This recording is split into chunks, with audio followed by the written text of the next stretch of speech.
Hello guys, welcome back to my YouTube channel. This is Kalpana, first year MBBS student. And आज हम बताने वाले हैं कि गवर्नमेंट मेडिकल कॉलेज से एमबीबीएस करते हुए आप कौन कौन से स्कॉलरशिप ले सकते हो। तो फर्स्ट एक क्वेश्चंस होते हैं लोगों के मन में कि स्कॉलरशिप कौन कौन सा है, दूसरा कि कौन से कैटेगरी वाले एलिजिबल हैं। बेसिकली जो मेरा फर्स्ट ईयर था उसमें मैं देखी थी कि जो ओबीसी एसटी एसी वाले जो थे वो स्कॉलरशिप लेकर निकलते बने, बाकी जो जनरल वाले थे वो छूट गए। ओके, तो उनके लिए भी स्कॉलरशिप का लिस्ट है। और तीसरा चीज़ जो होता है इम्पॉर्टेंट कि अगर आप फर्स्ट ईयर में जाने वाले हो या फिर if you are first year MBBS student, तो आपके लिए जानना बहुत ज़रूरी है कि स्कॉलरशिप का जितना भी 90% जो स्कॉलरशिप फील कर सकते हो आप, मतलब कि एलिजिबल तभी हो सकते हो जब आप फर्स्ट ईयर में हो। सेकेंड ईयर थर्ड ईयर में मतलब अगर बीच से ऐसा कोई स्कॉलरशिप भरना चाहोगे तो नहीं, मतलब है पर बहुत रेयरिस्ट में। मोस्ट ऑफ द जितने भी हैं ना स्कॉलरशिप वो फर्स्ट ईयर के स्टूडेंट्स ही फिल कर सकते हैं। फिर वही चीज़ है ना, वही स्कॉलरशिप कंटिन्यू होती है second year third year fourth year. तो इसलिए स्कॉलरशिप का जब बात आए तो फर्स्ट ईयर वालों को ज़्यादा होने का ज़रूरत है। ओके, तो बेसिकली हम बात करते हैं जैसे कि स्टेट वाइज बात करें तो आप ऐसे तो हर एक स्टेट के एक पर्टिकुलर स्कॉलरशिप आती है। जैसे कि हमारा झारखंड के लिए है ई कल्याण, और बाकी के स्टेट के लिए हर एक स्टेट में एक पर्टिकुलर स्कॉलरशिप चलता है। ओबीसी एसटी एससी जो भी फर्स्ट ईयर जो पोस्ट वो सब हर एक स्टेट की ना एक पर्टिकुलर स्कॉलरशिप होती है। तो आप जिस भी स्टेट से बिलोंग करते हो, आपका जो कॉलेज है वहाँ पे जाएं, प्रोफेसर से मिले, उनके वहाँ पे जो भी ऑफिस है वहाँ पे बात करें और पता लगाएं कि आप कौन से स्कॉलरशिप के लिए एलिजिबल हो, या फिर गूगल पे सर्च करें कि आपके स्टेट में कौन सा स्कॉलरशिप चलता है। जो हमारा है झारखंड, तो झारखंड में ई कल्याण चलता है ओबीसी एससी और एसटी वालों के लिए। पर इसके अलावा भी है चीज़ें जो कैटेगरी बेस्ड तो होता ही है, पर इसके अलावा होता है एलिजिबिलिटी, जो कि फैमिली इनकम होता है कि आप उस चीज़ के अंतर्गत आते हो कि नहीं, एलिजिबल हो कि नहीं। जैसे ई कल्याण में है कि 3 लाख पर एनम होना चाहिए फैमिली इनकम, और या फिर इससे बिलो होना चाहिए ओबीसी एसटी एससी वालों के लिए।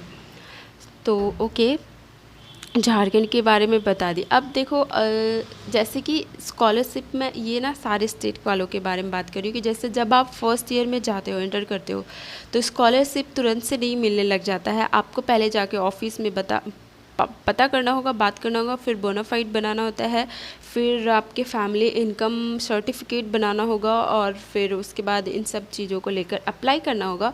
फिर उसके बाद स्कॉलरशिप के लिए आप मतलब फॉर्म अप्लाई करते हो, फिर एलिजिबल होते हो उस स्कॉलरशिप के लिए, और आपके अकाउंट में आ जाएगा अगर आप एलिजिबल हो, आपके सारे डॉक्यूमेंट्स वेरीफाई हो चुके हैं तो। अब जनरल स्कॉलरशिप की बात कर लेते हैं। तो जैसे कि फ़र्स्ट ईयर में if you are MBBS student और फर्स्ट ईयर एमबीबीएस स्टूडेंट्स, तो कौन कौन से स्कॉलरशिप हैं जो कि आप फील कर सकते हो। वो है फर्स्ट स्कॉलरशिप है वो है GSK ग्लैक्सोस्मिथक्लाइन फार्मास्यूटिकल लिमिटेड, जिसका एलिजिबिलिटी ये है कि आपका 12th में 65% से ज़्यादा होना चाहिए। और ये जो स्कॉलरशिप है GSK वो जनरल ओबीसी एसटी एससी सभी भर सकते हैं, सारे कैटेगरी के, अगर उनका 12th में 65% से ज़्यादा है। और एलिजिबल बात करें तो ये सिर्फ फर्स्ट ईयर स्टूडेंट के लिए ही है, और वो भी दूसरा जो कि गवर्नमेंट कॉलेज से एमबीबीएस कर रहे हैं, प्राइवेट वालों के लिए ये नहीं है। Second one is NSP national scholarship portal, जिसमें कि पोस्ट मैट्रिक अगर आप हैं तो 11th-12th कॉलेज या फिर उसके बाद मेडिकल कर रहे हो, IIT कर रहे हो, BSc BCom कर रहे हो, तो उसके लिए है। इसमें फैमिली इनकम जो है वो लेस देन 1 लाख होना चाहिए आपके फैमिली का। तो अभी तो देखो वैसे लेस देन 1 लाख तो बहुत कम लोगों का ही होता है, तो देख लीजिए अगर आपका फैमिली इनकम 1 लाख से कम है तो आप एलिजिबल हो इस NSP स्कॉलरशिप के लिए। और ये जो है वो NSP scholarship is for all category students, OBC SC general सभी लोगों के लिए है। और इसका ना प्री मैट्रिक भी आता है, मतलब कि 10th से पहले जो भी है उनके लिए भी ये स्कॉलरशिप आता है। थर्ड आता है UGO स्कॉलरशिप प्रोग्राम, वो सिर्फ गर्ल्स के लिए है, ओनली फॉर गर्ल्स। जो भी गर्ल्स जैसे टीचिंग कर रही है, नर्सिंग कर रही है, मेडिसिन कर रही है, इंजीनियरिंग कर रही है, या फिर मतलब जो भी। So third one is UGO scholarship program. और पर इसका डिमेरिट ये है, और फिर बेनिफिशियल भी बोल सकते हो, कि ये सिर्फ गर्ल्स के लिए है। So UGO scholarship program is only for girls.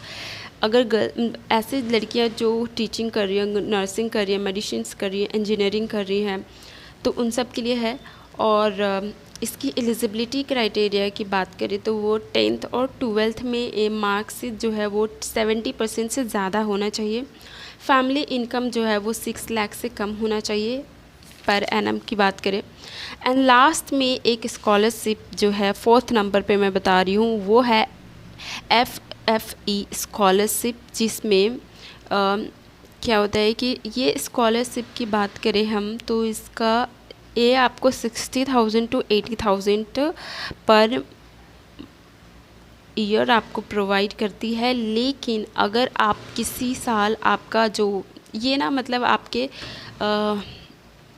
Marksheet को भी देखती है। तो अगर आप फर्स्ट ईयर एग्ज़ाम दिए और फिर फेल हो जाते हो किसी सब्जेक्ट में, तो आपका ये जो स्कॉलरशिप है वो हाफ़ कर दी जाएगी। तो इस तरीके से थोड़ा प्रेशर भी बनता है एकेडमिक्स को लेकर अपना स्टडीज़ अच्छा करने के लिए। तो ये बेस्ट है। FFE स्कॉलरशिप सारे लोगों के लिए है और सारे कैटेगरी के लोगों के लिए है। अगर आप एलिजिबल हो तो ज़रूर फिल करो इस स्कॉलरशिप को। इतने सारे स्कॉलरशिप बताई हूँ, आप सारे में अप्लाई कर सकते हो। जहाँ से भी आपको स्कॉलरशिप प्रोवाइड करा दी जाएगी, आप ले लो, वो आपके हक का चीज़ है। पढ़ने आगे अपना फर्दर स्टडी के लिए ही तो स्कॉलरशिप दिया जाता है, और थोड़ा फैमिली को भी हेल्प मिलती है। स्टूडेंट अगर जिसका मतलब होता है कि अगर वो कुछ स्टूडेंट्स खुद से भी अपना थोड़ा मोड़ा इनकम जुगाड़ करके पढ़ाई कर रहे होते, बहुत सारे लोग स्ट्रगल कर रहे हैं ऐसे, तो उनके लिए स्कॉलरशिप बहुत सही होता है। और जो भी एलिजिबल है उनके लिए भी स्कॉलरशिप सही है। If you are eligible for any scholarship, please go for it. Applications लगाओ और उसके जो फॉर्म आते हैं वो फिल करो। सब चीज़ें आजकल तो वैसे भी ऑनलाइन हो गई, बहुत इजी हो गया है, किसी भी कैफ़े में जाके आप करवा सकते हैं। तो या गो फॉर इट। और इसके अलावा आप और भी ज़्यादा इसके ऊपर रिसर्च कर सकते हो। This video is just an alarming. और दूसरा लिस्ट प्रोवाइड कराना था मेरा काम कि ये स्कॉलरशिप आप फिल कर सकते हो if you are a first year MBBS student.